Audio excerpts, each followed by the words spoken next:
Hi, everyone. Welcome back to another episode of Prolific People. Very happy to have you here today with us. And I'm very happy to have our guest here with us today, Emma Fielding. Emma is someone who I've followed on social media for a while. And actually, it was her that influenced me to get into property through seeing what she was achieving on her social media posts. So it's great to have her here. Emma left her job in the corporate world when she was training to be an accountant at the age of 25. She has then started renovating and flipping properties, and she to date has raised over £1.3 million in angel financing, which is quite incredible. And by the end of the year, she will have sold up to £2.5 million worth of properties. Also, Emma, she appeared on a Sky show, The Property Graduate, where she became the final three. So doing great stuff, Emma, and very happy to have you here. Welcome.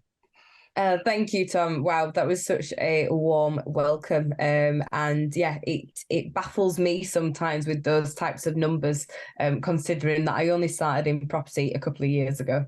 Yeah, it's great. It's great, and to be able to show people exactly what is possible within a few short years, just with a bit of determination and knowledge and what you can achieve.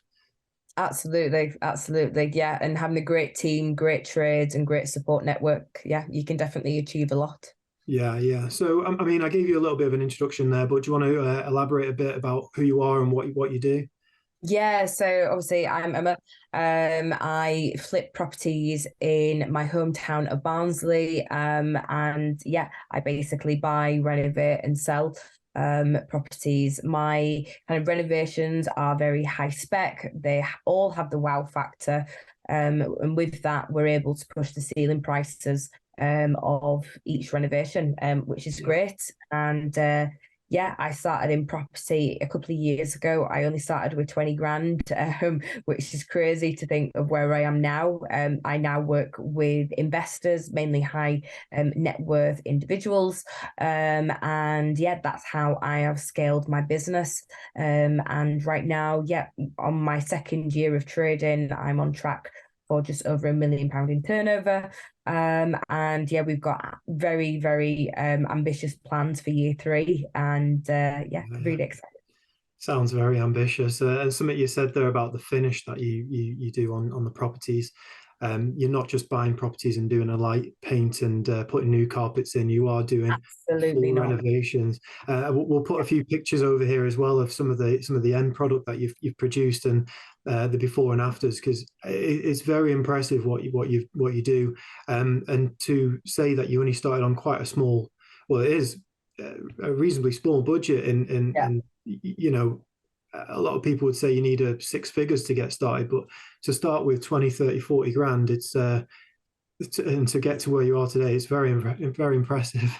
Oh, thank you, Tom. Yeah, basically all my renovations, I do the interior design. I project manage all the builds as well. So I manage all the team of trades. And I'm quite lucky in my team of trades, actually. You know, a lot of them have been with me from day dot. So, you know, they've seen the progression of houses and actually how many more we're doing a year now than the one or two when we first started.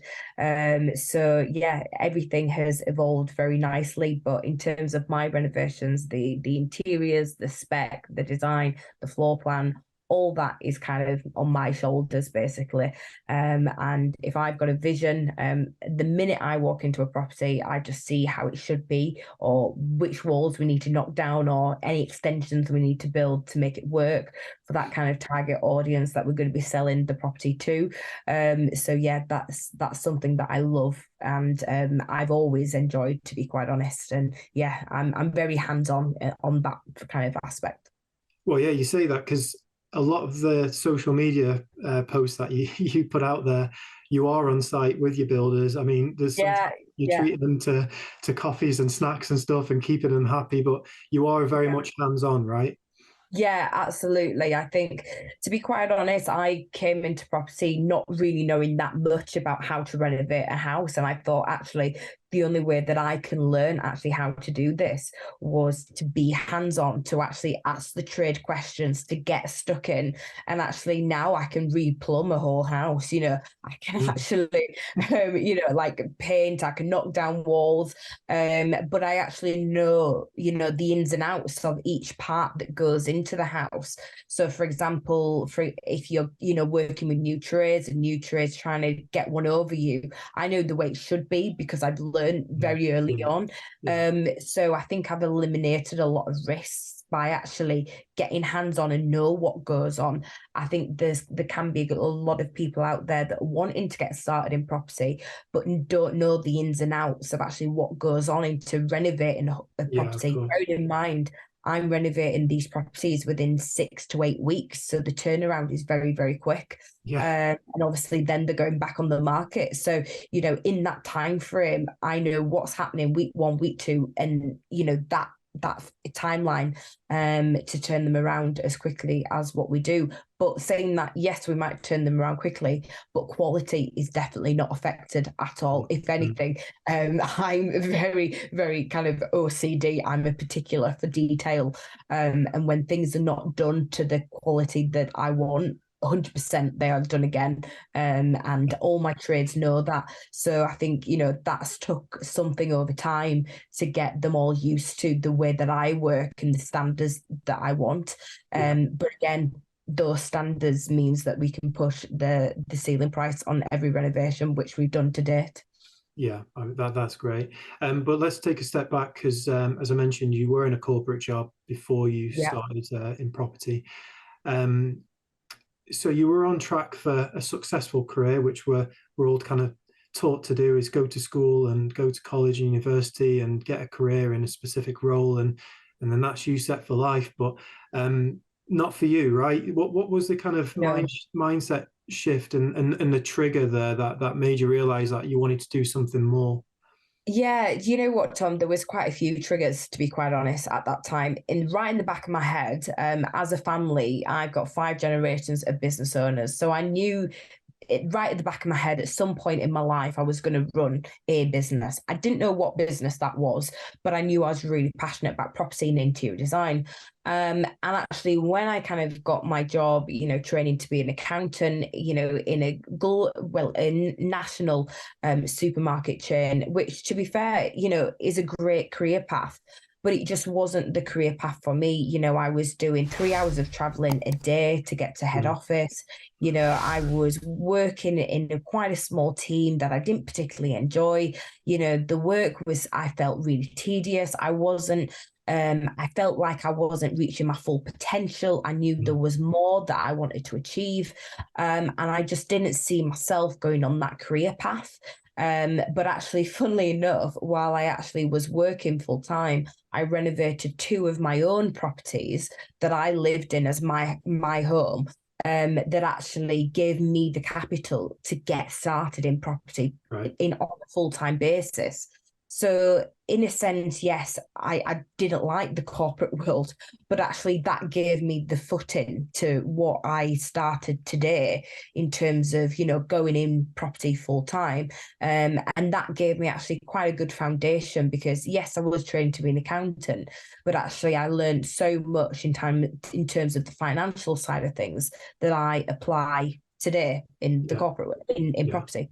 So, it's gave me a lot of it gave me a good standing, I would say.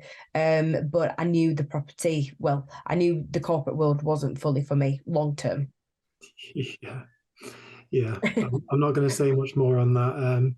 But it's impressive that with a full-time job, you could still do this on the side until it became until your property became a full-time thing. And there are a lot of people where they go, oh, I don't have the time to be doing that. I've got a full-time job, and they make up excuses. But really, if you've got that goal and that ambition, then you will make the time. You will do it on the evenings and the weekends and work towards what you want to achieve. Yeah, absolutely. And for example, like I was traveling 3 hours a day, I was getting home very late. I'd be managing the trades while I was kind of at work, so to speak. I was doing Yeah, everything I possibly could, bearing in mind as well, getting hands on the weekends and late evenings. I was doing everything I possibly could because I gave myself 3 years to get out of the corporate world. mm, I did it within 18 months, right, which right, very nice. again, even saying that it's a bit crazy to say Yeah, that. yeah, But I was working really, really hard. And again, I made a lot of sacrifices. I didn't see, the friends that I should have seen at the time. yeah, I missed, events, but that was all the sacrifices that I made because I yeah. knew long term, I wanted to be in property and I knew that's what I had to do to get to where I wanted to be. I can definitely relate to that. Missing weddings, Yeah. birthdays, Family events, holidays. celebrations, Yeah, working on your birthday type of thing. Yeah, yeah. it all. A lot of people don't understand that because they say, oh, it's the weekend, you need to relax. And, and you're like, well, how am I going to do what I need to do if I take a day off? I've got a Saturday and Sunday off. I can't go out drinking or whatever because then I'll lose a day. Yeah, So it's all about having that right mindset and yeah, that target and working towards that target and not letting anyone else kind of put you in the wrong direction. yeah, Um, yeah. but I think one of the points I'm trying to make here is a lot of people might not realize this, but 80% of millionaires are self-made. Mhm. And it's first generational wealth. It's not come from Yeah, parents and things like that. And there's a misconception where people say, well, I can't get started in property or I can't get started in growing my business because I don't have the money behind me. I'm not that kind of person. I'm not from a wealthy background. And I think is wrong because they need to change their mindset into realizing you can absolutely. start from nothing, literally nothing. It's Yeah, more about the people that are around you and the actions that you take.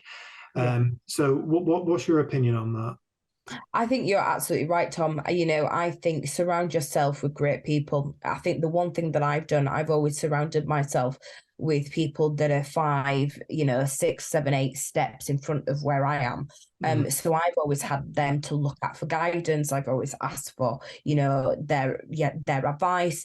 And be like a sponge. I say this to a lot of people that come to me via Instagram saying, I want to get started. I don't know how, this, that, and the other. And I say, be a sponge, go to networking events, meet people that are doing what you want to be doing in a couple of years' time, get as much information together as possible. Bearing in mind, yes, I got into property when I was like 25, but I was researching, property and what was selling in my local area and how much they were selling for like 5 7 years prior to me getting in yeah, property because that was yeah. something that I was really passionate about. And at the time, I didn't realize I was doing that. Mm, That would actually, put me in good stead today. mm, But those property prices 5 years ago, I know exactly what sold then to what they've sold now. So I can see the general increase. But anyway, I'm going a bit off the point there. But the end of the day, I think, surround yourself with really great people that are yeah, doing what you want to be doing. Be a sponge, I can't say much more than that. And at the end of the day, there is so much good content out there, online, on social media. Fill your boots with all that. I think yeah. some of it take with a pinch of salt, but I think just fill your boots with it all. And I think if people are really, really passionate about property, one way or another, you will make it work and you will make that step. There is no point procrastinating and procrastinating. Yeah, You've got to put your money where your mouth is, or you've got to do the actions that you say because you yeah. won't move from the point that you are now. So yeah, I'm obviously the people that work with me, they know me when I say something, something is done, and that is something that I kind of live by. So yeah. Well, let's go, just touch on the social media aspect because this is where I saw you and you really got my attention because I saw your stories and I saw what you were achieving and the finish of the properties that you were doing, and I just thought you were doing, giving some great results. But there was actually a time where I think it was a year or so ago now, where you took a break in social media, Yeah. and then you came back, and I was like, oh great, she's back now. I can look at her content and see what she's doing. I don't know. We didn't discuss this prior, but do you want to touch on that? Why you took that break and why you've come? Yeah, yeah, so I kind of went on social media, well, mainly Instagram, really, to show my property kind of renovations, let's say, when I was renovating my houses. Mm, But then I took a break thinking, actually, I need to kind of like rebrand a little bit here. Things have changed. Like I'm not just doing my renovations now. I'm doing, renovations in a company name, which is obviously a mm, different name to what it was before. And my goals and my perspective have changed, and the way that I want to take this has changed. So I thought it was quite important as well to kind of narrow down what I really wanted to achieve in that time period where I was off Instagram for a couple of months. But then obviously now that I'm fully back on it, I'm fully back on it with like a bang, and I regularly update, and I'm a little bit addicted to Instagram, to be quite honest, because I do love it. And I love like the interaction that I have with other investors and people that want to invest in property as well.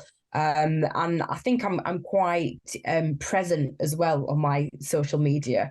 I'm always in front of the camera, or showing the trades and what we're doing on a regular basis. So I think people can really see in depth, actually, on a weekly basis, how these renovations are going, and actually how we're scaling the business as well, which I think is most important. Yeah, that's great. So I'm really conscious of the time here, Emma, and your time. So I think what we'll do is wrap it up here. We'll catch up again shortly for a part two, if that's okay with you. Yeah, sounds great. What we'll do, everyone watching, we'll put some links in the descriptions if you want to follow Emma on social media and follow what she's up to and how she progresses. If you want to contact her, Emma's going to give us a few links of where you can do that. And finally, appreciate you for watching, appreciate you for being a subscriber, and we will see you again next time.